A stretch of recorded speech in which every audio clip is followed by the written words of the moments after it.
Loki is over, but I like to think he's still kind of watching. Let's break down season 2. Roll the intro. Loki picks up just where it left off, with Loki running to Mobius, trying to tell him that he who remains has now been killed and that all of his alternates, his variants, are coming. But this Mobius doesn't know who he is. Loki is ripping through time. And he went into the past. With them not knowing who he is, Loki does a real Loki thing and he tries to escape and get away so that he can go help Sylvie. This is a different Loki now. This is a Loki that has felt love and compassion. Eventually, he does time slip back to the present time and he sees someone that recognizes him. But at this time, the TVA is just completely in a panic. They have no idea what's happening and they've stopped pruning because it turns out that every single person that they prune and every single timeline that they prune actually does kill that person or resets them to be a TVA agent. They're in a very big ethical dilemma. Should they tell these people that what they're doing is an atrocity, or should they let them live blissfully in it? But at this point, they don't know about He Who Remains, and they don't know about the main purpose of the TVA. C-15 is kind of leading the charge on we need to tell everybody. Mobius seems a little different to me. He seems to kind of have an agenda,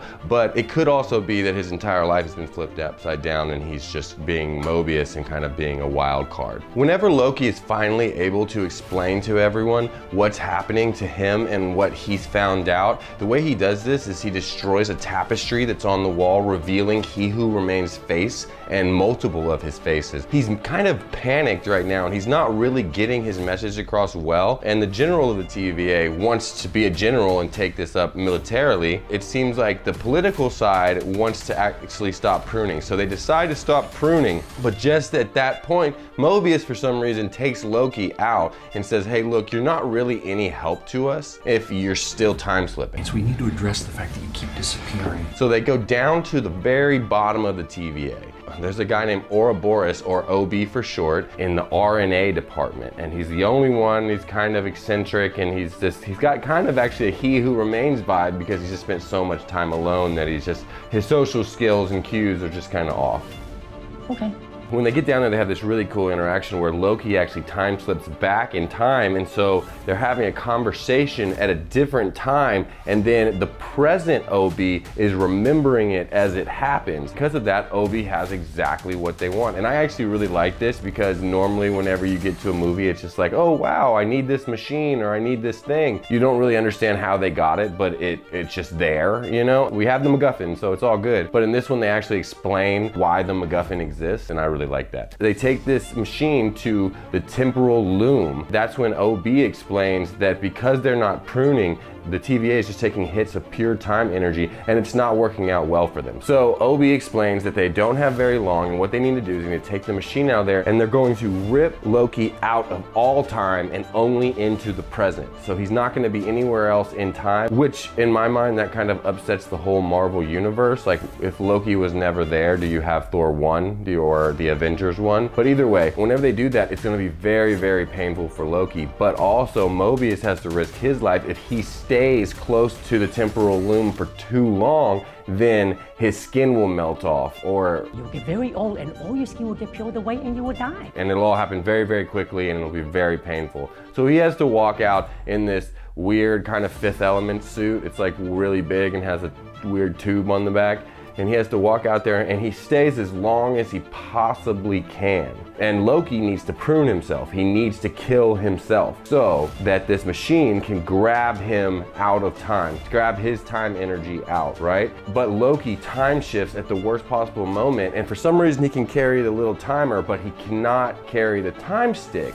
So he's searching for a time stick to prune himself. He just needs to prune himself in time. Eventually the button does go green and it's too late, which is weird to me that it needs to be green instead of red. At that exact moment, the doors open of the elevator and there's Sylvie, and he pauses, but someone from behind prunes Loki and he is grabbed out of the time stream And Mobius also isn't gonna make it back in time because this suit is just so big. Also, I want to throw out there that when he was walking out, the wind was blowing against him, so whenever he's walking back, shouldn't the wind be at his back? But either way, Mobius wasn't gonna make it back, but Loki is thrown from the temporal loom and he hits Mobius. They both go flying into the bay and the doors close and they're both saved. The TVA is arming up to go fight Sylvie at the end of time. They really don't know what to do, obviously, so they're gonna go try to fight her. Really, they should be getting ready for He Who Remains alternates, but they're just gonna try to reverse whatever Sylvie did. And C-15 is kind of leading the charge and stopping this, but she hasn't really made any leeway in this episode. The last thing you see in the end credit scene is Sylvie walking into a 1980s McDonald's in Oklahoma. And she walks up and she has some funny banter because she's never been to a place. It's much like Thor, kind of regurgitating the same joke. Whenever she looks around and she sees the people enjoying their life and having friendship and family and all of those things that she never had, she says, I'll have everything. And then the dumb Oklahoma guy says, oh, okay, I'll get you that. So I have a feeling that she's gonna order everything and then she's gonna have to work off her debt, so she's gonna have to work at the McDonald's. Just a theory. Loki is really coming together. It feels like the second half of Andor whenever the episodes just feel really tight. The pacing is perfect and the actors are really hiding that horrible Disney writing. It's really building up well, and let's hope that that continues because Disney really needs a solid stretch of good Marvel content leading into the next stage. I feel like even the biggest Marvel fans like myself are getting sort of a superhero fatigue. It's just so much. Now you have the Blue Beetle and all of these different superhero shows, and we just need something solid to hold on to. And you know, you could do me a solid by liking and subscribing. We're gonna get into this right now, but you can click that button and keep the video going at the same time. It takes no time, it takes nothing. Just click the button, boom. This episode starts in London, 1977, at a movie premiere for the hit new movie Zaniac. Zaniac is a one-off character from the comics. You can check that out later.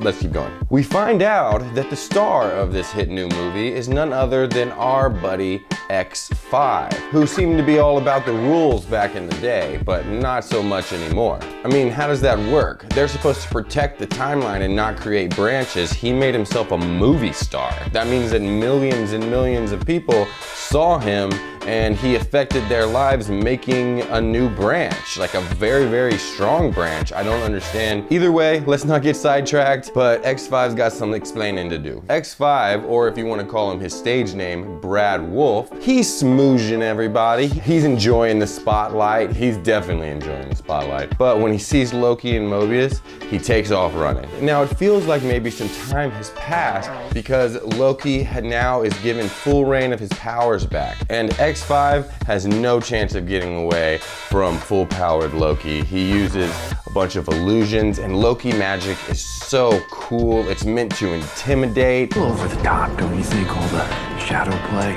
It makes him so much cooler. Get it? He's an ice giant. Never mind. But X5 isn't without his tricks. He uses a time twist to get away, but still, he's not a match for Loki. When he gets into the alleyway, Loki has already conjured up an illusion of a bunch of hooligans not happy with X5. So Loki's really just messing with his head. But again, look at how cool Loki magic looks. The CGI on Loki magic is just so awesome. It's always meant to intimidate and confuse rather than overpower, and I just have always loved the way that Loki magic plays on screen. Again, it seems like time has passed because whenever they get back to the TVA, C-15 now wears a tie and seems to be in more of a leadership position. They find out that X5 is using a special TIM pad, so they head down to OB to figure out what's up with it. But OB is stressed. They're about to have a temporal meltdown because of all of these branches that are no longer being pruned. Do you think this is a higher priority than preventing a temporal meltdown? Oh, no. He says to use the handbook. He wrote it and he knows that it can help. While they're working on this special TIM pad, they find out that Renslayer, the judge that was working with He Who Remains, and Miss Minutes, the AI that works with He Who Remains, are still working together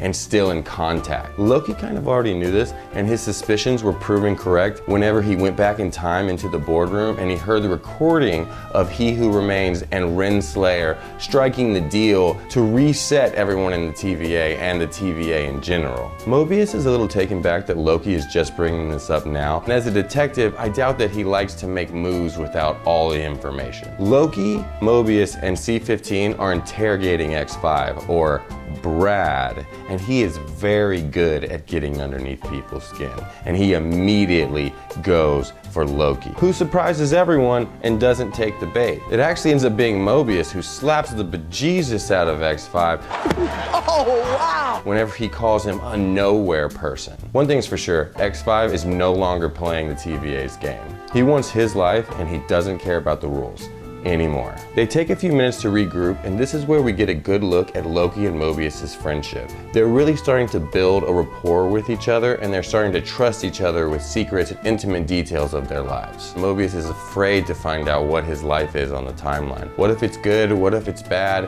What if it takes away from what he knows? The unknown is scary, is basically what he's trying to say. But 20 Bucks says that he's a jet ski salesman on a funny sounding lake. Lake Minnetonka. OB is working tirelessly to try to stop the temporal meltdown that's going to destroy the TVA. When he finds out that He Who Remains temporal aura, which is like an old password to the system, is missing, and OB is locked out of the system. But it turns out that Casey is a big fan of OB because he wrote the handbook. A really big fan. I mean, basically it's been the only book that Casey's had to read for a very, very long, unknown amount of time. But at least OB has someone to now help him with this temporal meltdown that's coming. Loki and Mobius are done playing with X5, and they wheel a big machine into his cell. After some very tough negotiation, he agrees to show them where Sylvie is. So they find her at her Oklahoma McDonald's in 1982. And she's built a life for herself here, and it seems like she wants to protect it. But during this time, X5 is acting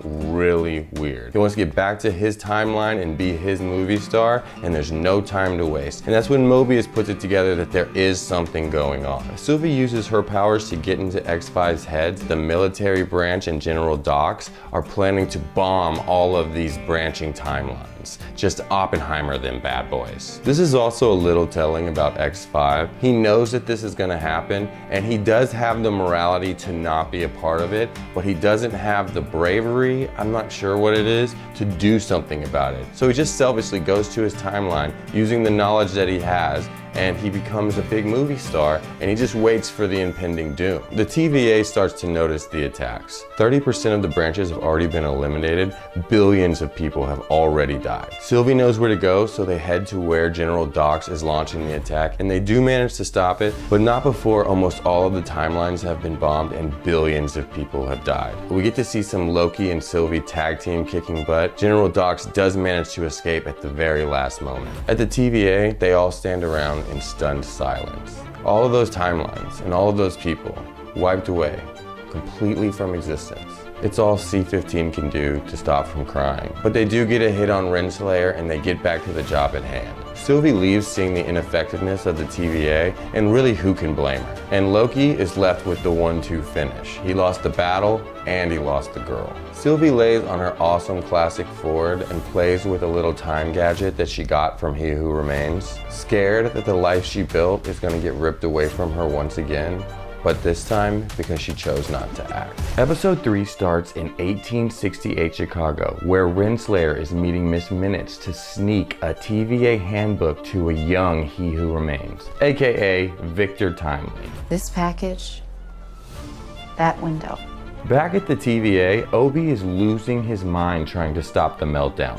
We're all gonna die still. So Loki and Mobius follow the hit that they got on Renslayer's TemPad to 1868, but they realize that that person also went to 1893, the Chicago World Fair, where we find out that Mobius likes Cracker Jacks. The Cracker Jack concession stand is a high traffic area. It was necessary and logical to go there. So the fact that it's tasty is just a bonus. After exploring, they end up at Victor Timely's presentation of his new world-changing invention.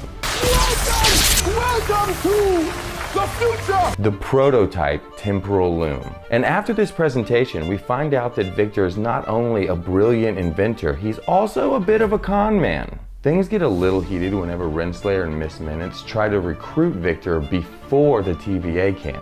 But in the middle of all this, he's already running from another guy that he ripped off. So everyone is chasing him until Sylvie shows up. Sylvie wants to kill him because she thinks this might stop the TVA from ever existing, and that would mean her life would go back to what it was before the TVA intervened. The TVA needs him. The lives they protect. Renslayer and Miss Minutes cause a distraction and they all get away after Sylvie tries to blow everything up. They might have caught up, but I guess Loki's just too cool for a tandem bicycle. Absolutely not. Victor, Renslayer, and Miss Minutes all end up on a boat to his lab in Wisconsin. Lower taxes. On the boat, we find out that Victor having the TVA handbook has caused him to idolize OB. I'd like to think of it as a correspondence between myself and the visionary author, Ouroboros. If you didn't see, I made a short about OB unknowingly starting a cult. You should check that out. But before they get to Wisconsin, Miss Minutes convinces Victor that Renslayer is not to be trusted. And they leave her in the middle of Lake Michigan. So the now duo shows up at his lab where he holds up his most prized invention. Culmination of my life's work. It looks kind of like the same power source from Ant-Man Quantumania. But anyways, Miss Minutes starts to act strange. I was worried that you wouldn't come with me. That you liked Ravona better than me. Kind of like a jealous ex-girlfriend. Not that I have any of those, please don't call me. Your girl. He manages to get her back into the TemPad, but that's just when Renslayer catches up and grabs a prototype time stick. But before she can take him, Loki, Mobius, and then eventually Sylvie all show up. Move any closer, and he's done. Renslayer isn't budging, but even she isn't prepared for Sylvie's magic blast. Sylvie wants to kill Victor. Sylvie feels like she needs to kill Victor. But as he pleads for his life, she finds herself showing mercy, and she lets him go with Loki. Don't make me regret this. She shouldn't have, because this is all part of He Who Remains' plan. He's setting the events in motion that will eventually lead to him. So everyone is just playing the part that he already knows that they will play because he's already lived through this and he's just setting it up for another cycle. So when Loki and Mobius think that they're getting a win, nope. They're really not. It's all just part of the grand plan. Sylvie does stay with Renslayer, but again, instead of killing her, she kicks her through a portal to the end of time. And Renslayer falls into He Who Remains' castle, but after he's already dead. She brings out Miss Minutes, and just like a crazy ex-girlfriend, the clock knows some secrets. Well, it was foolish of him to make an enemy out of someone who knows all his secrets. Miss Minutes drops a bombshell on Ravona at the start of this episode. She lets her watch the full recording of what we heard in episode 4. I promise you this will make sense. But now it's a little hologram. Honestly, I love the way this is shot. Justin Benson and Aaron Moorhead really make this feel kind of like a Shakespearean betrayal. It's revealed to Renslayer that she helped He Who Remains win the multiversal war, only to have her memories erased because if you remember one thing about the Victor Timely variants, they don't do partnerships. That kind of explains all the war. And Ravona was a big part of why he won. It was you who commanded the army. And then she was just reset and told to fall in line. And while he sat on his throne, I continued to do all the work to keep him there?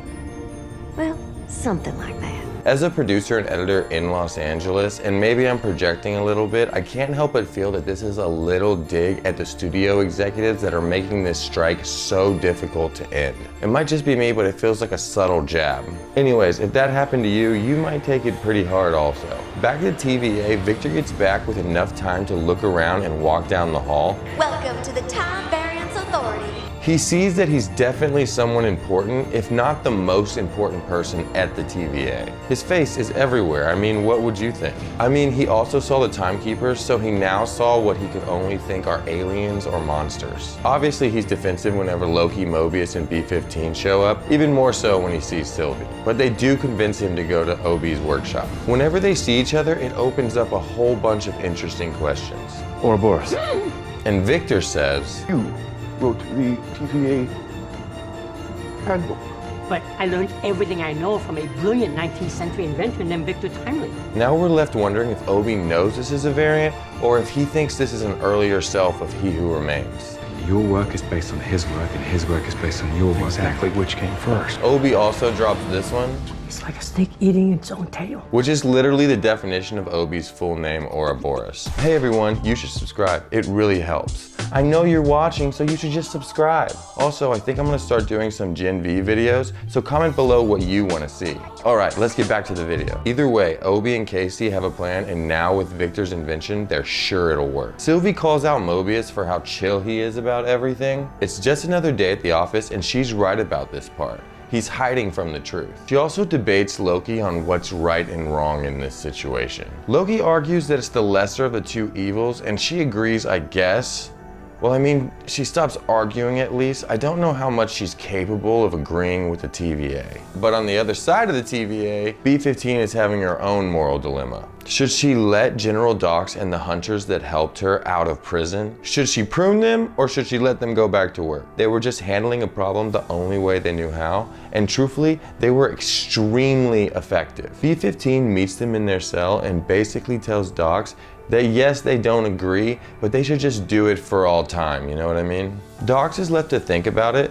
X5, or Bradley, is really ready to get back to his life as a superstar in this 1970s. But no one is really on his side anymore. They kind of see him as a deserter. I earned my life.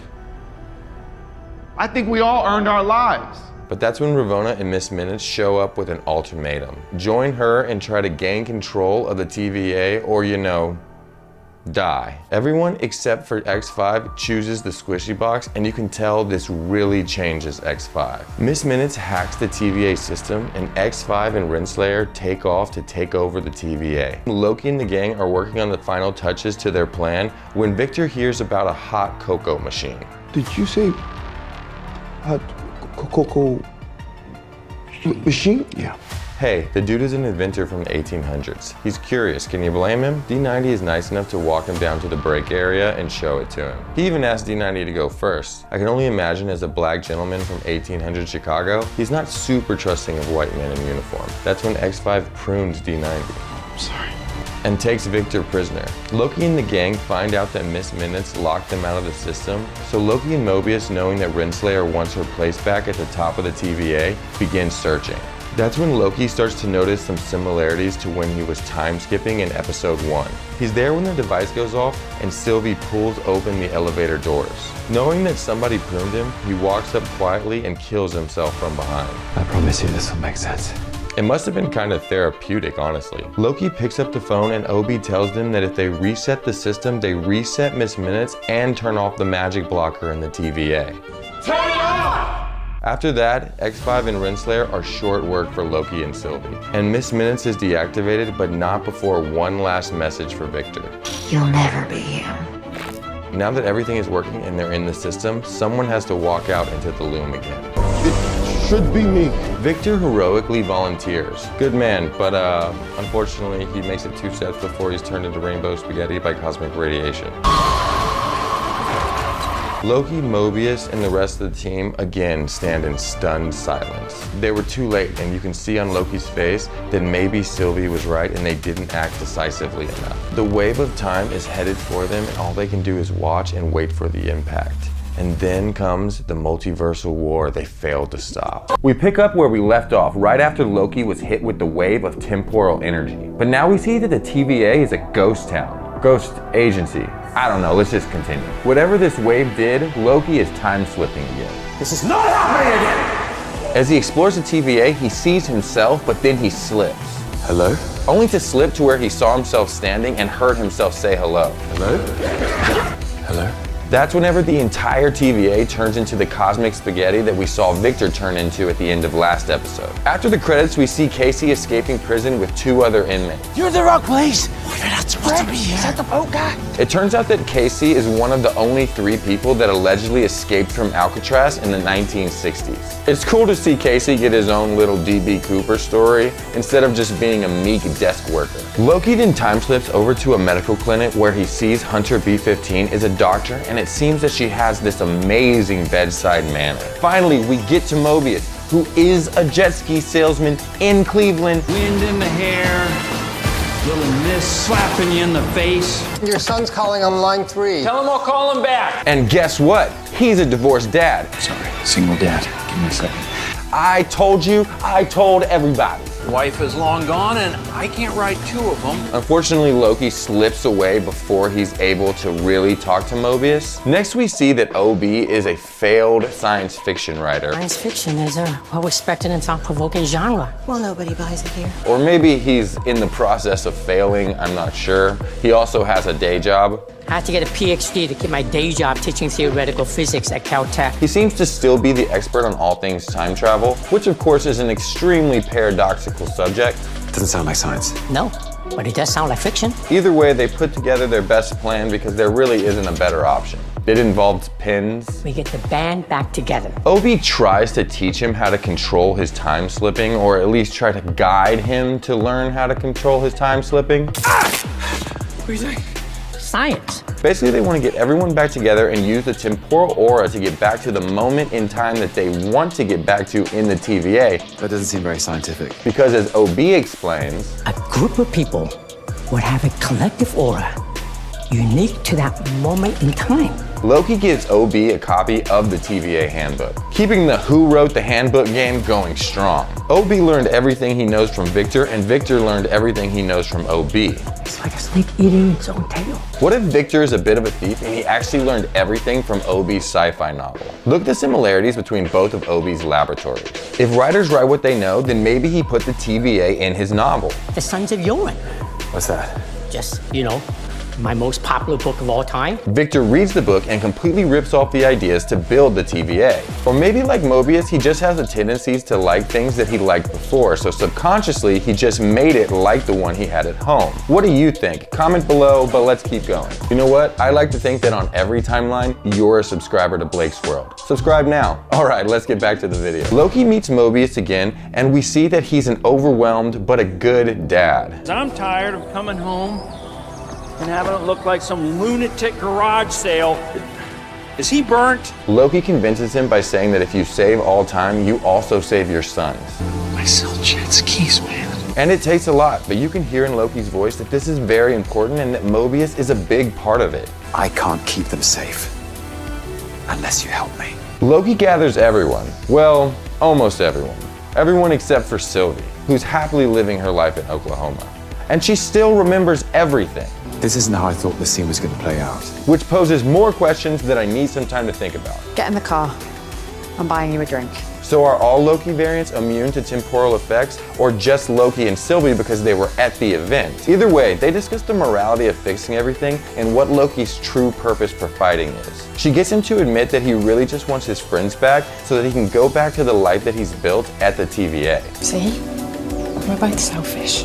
I mean, all that's waiting for him on his timeline is the death of his loved ones and people that are disappointed in him until he's finally killed by a mad titan. Knowing that even Thanos is just a pawn in a giant game of chess that they're all powerless to control. So is it even fair to pull his friends from their lives? She convinces him to stop being selfish and let them live their lives on their timelines the way that they choose. After Sylvie goes to her favorite record shop, where she sits down and listens to Sweet Nothing by the Velvet Underground. As she sits there, her reality begins to unravel. They thought that all of the timelines would be safe to grow wildly, but I think that this means that the multiversal war has begun and this universe is being wiped out by a Kang variant who won the battle. Not knowing what to do, she goes to find Loki at Obi's lab. She re-energizes Loki to save the multiverse, but now the giant TemPad is gone. I love this version of Casey. He literally wants to use the TemPad to break into bank vaults. So that doodad just takes you wherever you want to go? While they're figuring out where it went, everyone begins to turn into the cosmic spaghetti, and Loki again fails to save everyone. It was a fiction problem. No, I have to go back to see my boys. There's nowhere left to go. But wait, Loki slipped back to right before this happened by finally controlling his time-slipping power. It's not about where, when, or why. It's about who. He uses his love for his friends to time slip to right before Victor opens the door to the temporal loom. And credits. We pick up just where we left off. with a visually stunning intro, by the way. Loki time slips back to right before Victor is turned into cosmic spaghetti. He tries to hurry them along, thinking that if they hurry, maybe the radiation won't be high enough. But Loki is highly underestimating the amount of cosmic radiation. So those few minutes that he saved really doesn't help, and we hear the now famous Victor Timely scream, but this time off camera. So Loki quickly asks Obi, What could we have done differently? Obi says that they just took too long, so again Sylvie was right about the lackadaisical culture at the TVA. Everything is turning to shit. And you want to leave it to them while we go and have some pie. Loki goes back over and over again, speeding things up little by little, and even asking for help from people that haven't been very helpful in the past. Swifts, I know right now you're hurt and you're angry, but we need your help in finishing the throughput multiplier. But the multiplier needs to be built faster. Each time he slips back, he finds a little way to speed up the process. Eventually, he's done it so much and he's tried almost everything, so he's now even trying to speed up conversations while building the device. Because you volunteered. If you did, you will. And again, the question of who wrote the handbook is still going. Guess what? The TVA handbook? You both wrote it. Isn't that amazing? He decides that the only way to get it done fast enough is to be able to do it himself. So he asks how long it would take for him to learn all of the information that he needs. But if I had to know, I mean, I really had to know, how long would it take? Decades. Centuries. So, a couple of centuries later, think about it. He had to learn everything he could in a few hours, then start over. Over and over and over, but he learned everything that Obi knows and he's ready to get everything done in record time. The rings. Rings are too small. We're gonna make them bigger. Let's go. Mobius is an extremely patient man, but now that Loki is suddenly an expert in all things mechanical engineering, even he has some questions. What the shit are you doing? Trust me. No. He knows everything down to the smallest detail. He's done this over and over again for hundreds of years and failed each time, but this time is different. Victor made it all the way. He placed the multiplier and then made it all the way back. It's working. The team is overjoyed. They did it, right? Loki finally won something, right? These readings are off.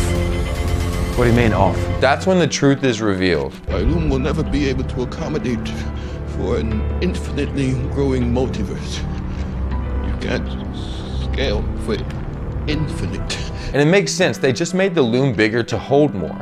And you can't make it big enough to hold an infinite amount of timelines. Think about it like jelly beans in a jar. If you keep getting more jelly beans, no matter what you do, eventually there won't be a jar big enough to hold them all. Centuries of trying the same thing over and over again only to fail an impossible number of times might stop a puny god, but not Loki. He slips way back to when he and Sylvie met He Who Remains for the first time. If you want to stop me, you'll have to kill me. If you want to stop me, you'll have to kill you, I get it. And he tries to stop Sylvie from killing He Who Remains. He tries again and again to talk her out of it, but she's 100% sure she is going to kill him. You've been seduced by a throne. The last thing I want is a throne. But that's when He Who Remains drops a bombshell on Loki. The loom is actually just a failsafe, so when it starts to overload, it just resets everything back to just the sacred timeline. And the TVA is just kind of there to take care of the stragglers. After revealing all of this, He Who Remains asks, So, how many times have you been at this? it turns out that even with Loki's time slipping, he's still pulling all of the strings. He planned for all of this to happen so eventually Loki will realize that he is the only option. The outcome to this equation remains the same. Even the time slipping is just a part of He Who Remains' plan to eventually get back in power. I know about the slipping. And who do you think paved that road? Loki flirts with the idea of breaking the loom and just letting everything go crazy. But He Who Remains just kind of breaks it down like this. But the loom prevents a brutal war where nothing survives, Loki. Not even the sacred timeline. Loki is faced with an impossible choice no matter which path he chooses. He doesn't want to kill Sylvie and leave He Who Remains in charge. Make the hard choice. Break the loom and you cause a war that kills us all. Game over.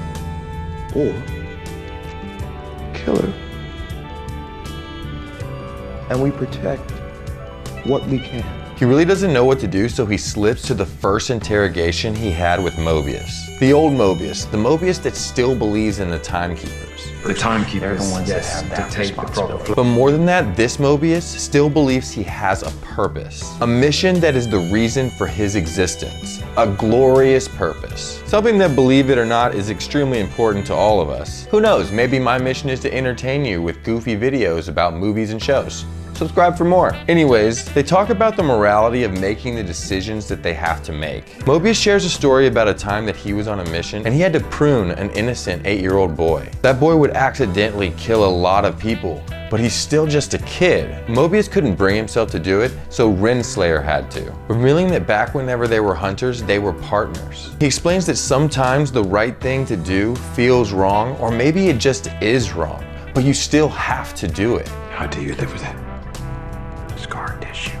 Loki stands up and shakes his best friend's hand for the last time, thanking him for everything. He slips over to speak with the current Sylvie one last time before, you know, he has to kill her past self before she kills he who remains. Time travel is confusing.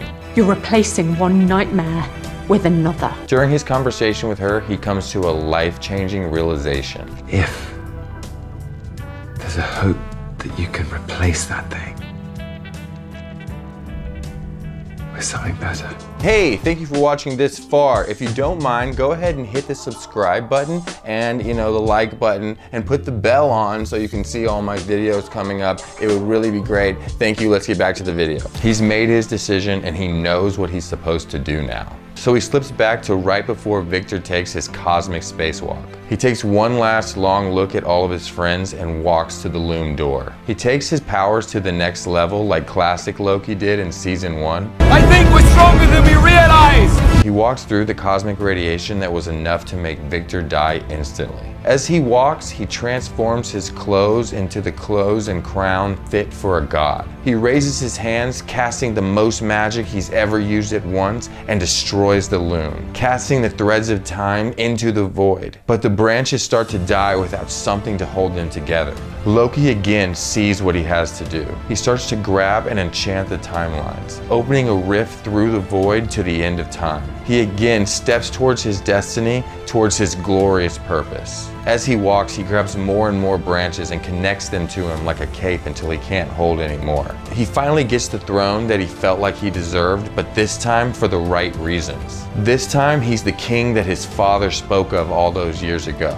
He sits and connects the branches to create a cosmic tree of timelines. In Norse mythology, the world tree is the tree of life encompassing all 9 realms. Thor draws it for Jane in Thor 1. We see new propaganda on the wall at the TVA. Let's grow together. B-15, Casey, and OB are hard at work getting Miss Minutes back online. It looks like OB no longer has to work alone in the basement and now gets to work with his friends. And are we sure she won't try to kill us all? Yeah. Mobius fills out a report on the Kang variants that are still out there, but he decides to leave the TVA. I've gotta go see what exactly it is we've been protecting for all this time. B-15 continues to protect the timeline. It's like it's where she's meant to be. OB gets a fresh and updated TVA handbook that he for sure, 100%, no doubt about it, wrote. Renslayer wakes up at the end of time. Let's remember, she wasn't a villain after all. She just knew the whole picture and was doing what needed to be done. She sees Eliath and maybe looks at it with possibilities, I'm not sure. We might see her again. Mobius and Sylvie have a chat at Mobius's house, and for the first time, Mobius gets to let time pass. Loki now watches from his throne as he's now bound to the tree for the rest of eternity, or the Kangs will be released and everything will be destroyed. A sacrifice only a true king would make. Hey everyone, I'm stuck in this box until we get to 10,000 subscribers. Please help me get out of the box. Please. Please.